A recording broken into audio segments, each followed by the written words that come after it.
Everybody knows the true stories of the Three Little Pigs, or at least they think they do. But I'll let you on one little secret.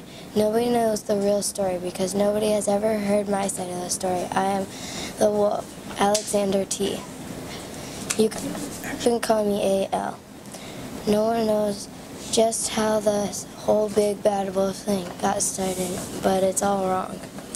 Maybe it's because wolves eat cute little animals like bunnies and sheep. Dear Granny, He had a terrible sneezing cold, he had run out of sugar. so he walked down the street to ask his neighbor for a cup of sugar. Now this neighbor was a pig. And he wasn't too bright either. He had built a whole house out of straw. Can you believe it? Who in his right mind would build a house of straw? So of course, the minute the wolf knocked on the door, it fell right in. He didn't want just to walk into someone else's house. So he called, Little pig, are you in? No answer. But the whole big bag thing is all wrong. the real story is about a sneeze and a cup of sugar. Way back and once upon a time, our friend the wolf was making a birthday cake for his gran. He was just about to go home without the cup of sugar for his dear old granny's birthday cake. That's when his nose started to itch. He felt a sneeze coming on. Well, He huffed and he puffed and sneezed. And he sneezed a great sneeze. And you know what? The whole darn straw house fell down, and right in the middle of the pile was Straw, the first little pig, dead as a doornail. He had been home the whole time. It seemed like a shame to leave a perfectly good ham dinner lying there in the straw, so the wolf ate it up. Think of it as big cheeseburger just lying there. He was feeling a little better, but he still didn't have his cup of sugar. So he went to the next neighbor's house. This neighbor was the first little pig's brother. He was a little smarter, but not much. He had built his house out of sticks. He rang the bell on the stick house. Nobody answered. He called, Mr. Pig, are you in?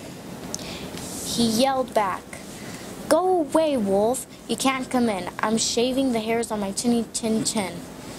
He had grabbed the doorknob when he left another sneeze coming on. He huffed and he snuffed, and he tried to cover his mouth, but he sneezed a great sneeze. And you're not going to believe it, but this guy's house fell down just like his brother's. When the dust cleared, there was the second little pig, dead as a doornail. Wolf's honor. Now you know food will spot it if you leave it out in the open. So the wolf did the only thing there was to do. He had dinner again. Think of it as a second helping. He was getting awfully full, but his cold was feeling a little better. And he still didn't have a cup of sugar for his dear old granny's birthday cake. So the wolf went to the next house. This guy was the first and second little pig's brother. He must have been the brains of the family. He built a house of bricks. The wolf knocked on the brick house. No answer.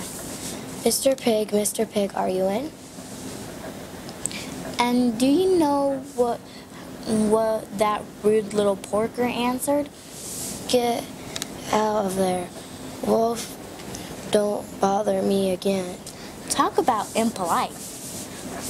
He probably had a whole stack full of sugar.